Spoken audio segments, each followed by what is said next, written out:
Assalamu alaikum, ladies. So, I don't have a life, and I am sitting here alone.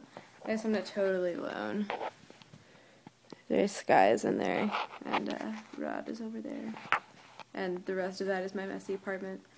But, I don't have a life, and I'm sitting here on this lovely Friday night trying to decide what to do with myself, and I decided that I might try to start to make a video for you guys about how I came to Islam and how I started to wear the hijab. And my phone is stupid, and it won't let me upload videos to YouTube from my phone that are longer than 10 minutes. I have a feeling that this is going to be a two-parter. My camera is still dead. It's like, I think it's completely dead, like it won't even turn on. And you all know what happens with my laptop when I record videos on there. It's like the world doesn't want me to be on YouTube. I get it, world, but you're wrong. Anyways, so I would like to tell you guys how I came to Islam. And I liked what Jules said on her video. She was like, you guys are gonna need a warm drink and some tissues, and I was like, oh my god, because I did. I needed like a warm drink and tissues when I watched that. It was intense. So maybe you'll need tissues. You could get a warm drink. I'm sitting here with a bag of cherries, so you guys could get some fruit or some vegetables or some patchouli. Why would you eat patchouli? Okay, I better actually start telling you this story now, huh?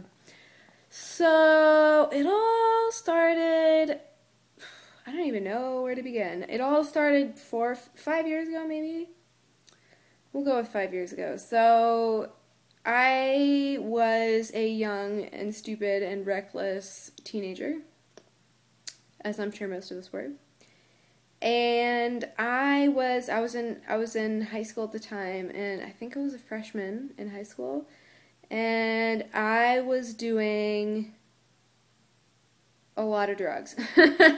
I was doing a lot of drugs. I was doing a lot of drugs, and I was drinking, and I was generally being pretty foolish.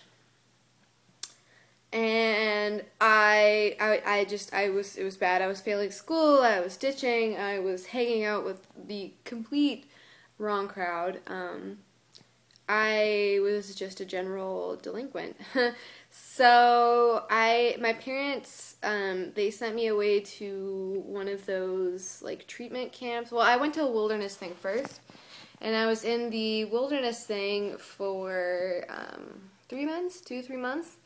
And we were like backpacking around, and that was awesome because that really, and we had to be there because we were under 18, so we really didn't have a choice.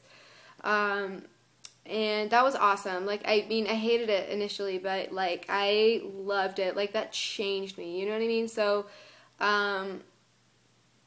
yeah, so that got me out of that phase of my life. And at that time it wasn't anything deep or serious, you know, it was just being a stupid teenager, and just being a stupid teenager growing up in a hippie town like Boulder and being exposed to that culture. Like, this city is known for being very hippie-esque, very hippie-ish, I don't know what you want to call it, but there's a lot of hippies here. So there's a huge drug culture here, and you know, when you grow up here, you just kind of like fall into it if you're not prepared and you're not equipped to really defend yourself. And I had no idea who I was at all. I mean, come on, I was like 14. I was confused. I was like, oh my god, I'm a person and I am forming my own opinions, and what does that mean? So I was confused. So I did a lot of bad things, and I made a lot of bad choices. And so then I went and I did that wilderness thing, and then I was in a boarding school for 7 months after that. And after that, it was about 9 months, I came back to Boulder to be with my family. And I went back to the same high school that I'd been going to before I left, and I really didn't have any friends. I mean, most of the people that I had been hanging out with when I was a freshman, and at this time I was a junior, It was the beginning of my junior year. When I had been there as a freshman, you know, all the people that I'd been hanging out with had either dropped out, graduated, left, moved. I even had a couple that had died. So I really didn't have any friends, you know, so I kind of went back to some of the friends that I'd been hanging out with, like in elementary and middle school, but, you know, we didn't really have anything in common, and I thought that they were just, like, immature, and they thought I was crazy.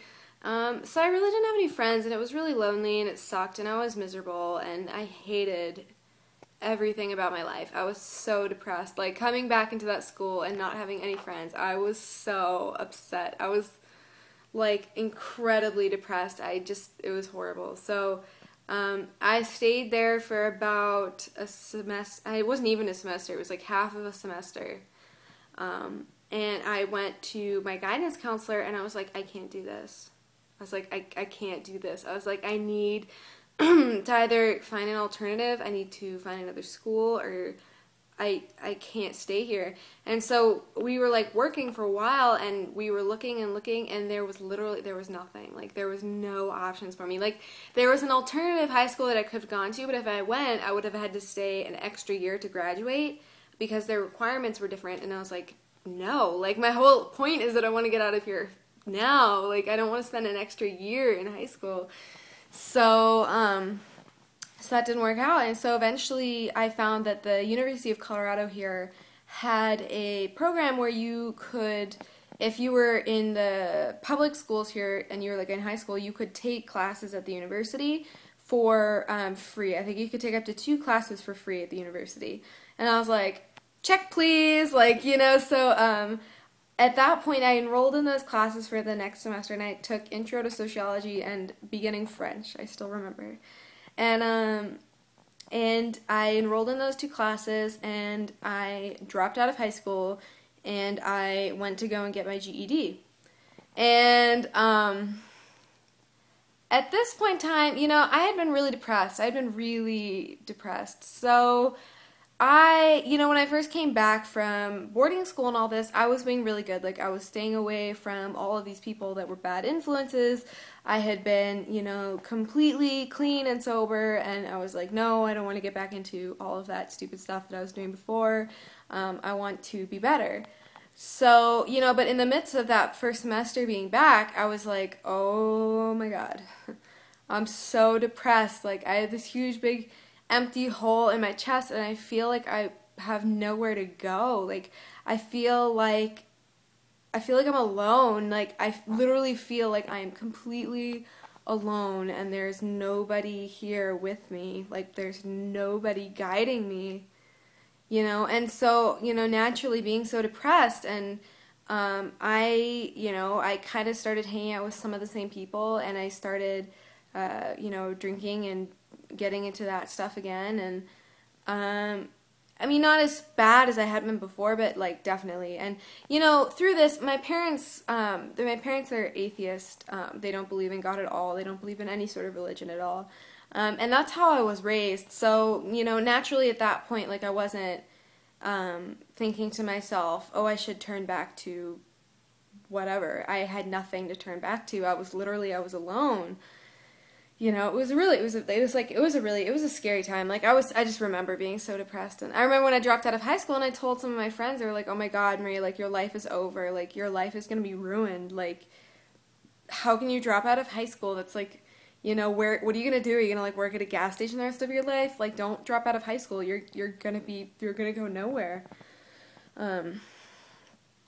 And so I dropped out of high school, and I passed my GED. I actually passed my GED in like the 95th percentile. I got like amazing scores on my GED, which was pretty cool. And I didn't study or anything. I didn't prepare, I did nothing. So I got my GED, and I started taking those 2 classes at the University of Colorado, and we're at 9 minutes and 29 seconds right now. So I am going to stop this and start part 2. So stay tuned.